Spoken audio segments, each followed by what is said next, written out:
Most congressional hearings are pretty standard, kind of dry, almost a formality, right? But every once in a while, one just ignites. It turns into a real confrontation. And that's exactly what we're diving into today. A moment where everything came down to the difference between two little words: coordination and direction. Wow, just imagine hearing that. You lied to us.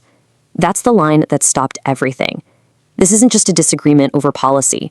This is a United States Senator, Richard Blumenthal, looking the director of the FBI, Kash Patel, right in the eye and accusing him of lying under oath.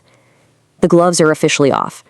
It's like you could feel the air get sucked out of the room. In that single moment, this whole thing stopped being a routine hearing, and it became an intense interrogation. All the other topics just fell away, and it all focused on one single point: a promise made and the accusation that it was broken. So where is this all coming from? This isn't just out of the blue. It's rooted in this number right here: 3. That is how many veteran FBI agents have actually filed lawsuits against Director Patel, claiming his leadership targeted them for, you guessed it, political reasons. And we're not just talking about a few agents with a grudge. This number, 90%, that's the portion of agents represented by the FBI Agents Association. And their official position, they called Patel's leadership unqualified and unfit. So you can just imagine the kind of pressure he was under walking into that hearing.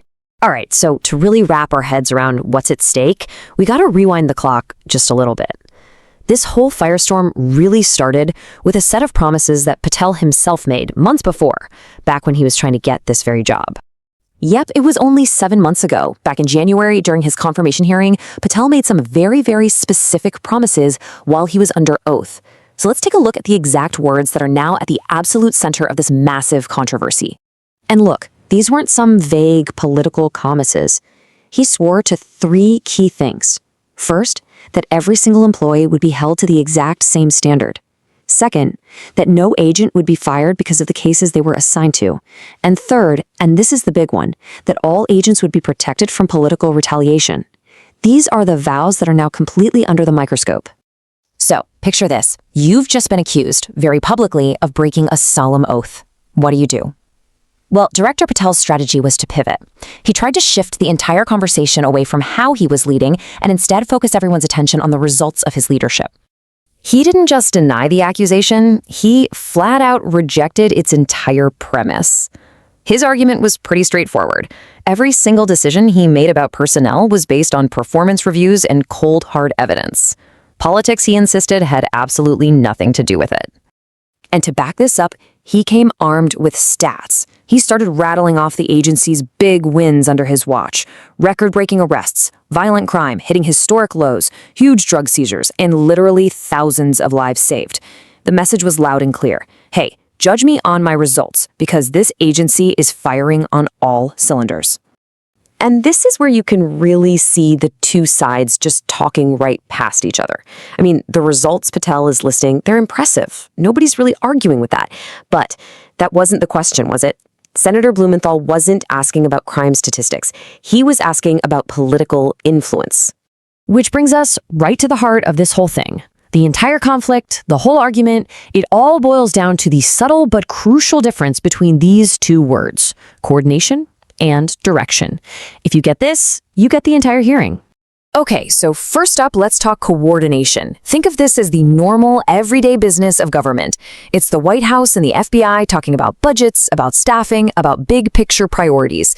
This is routine, it's necessary, and it's totally normal. It's how things are supposed to work. But then you have direction. And this is where things get really dicey.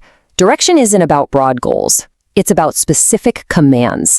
It's the White House allegedly telling the FBI, fire this person, or investigate that person for political reasons. That crosses a serious line from governance into political interference.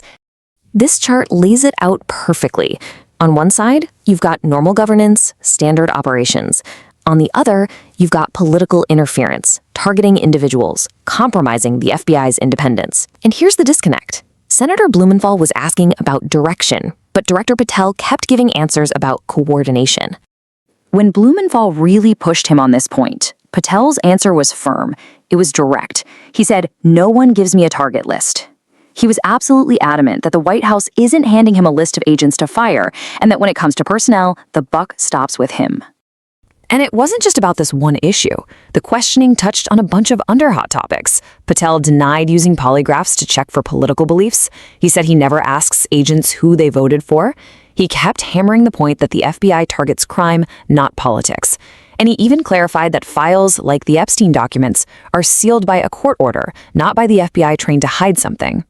So after all of this back and forth, what are we left with? Well, interestingly, the big takeaway might not be about what was said, but about what wasn't said.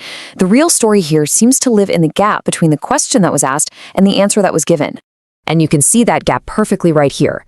The question was a laser beam. Was there specific White House interference on personnel? But the answer was more of a floodlight. It was broad, covering general communication, priorities, and strong performance metrics. And that's really what this all boils down to. In high-stakes hearings like this one, the silence, the things that go unsaid, can sometimes be just as loud as the words that are spoken. The entire controversy seems to live and breathe in that empty space where a direct question was met with an indirect answer. So I'll leave you with this to think about. In the grand theater of a congressional hearing, which is louder, the answer a person gives or the question they seem to avoid? I guess in the end, what you hear really depends on what you were listening for.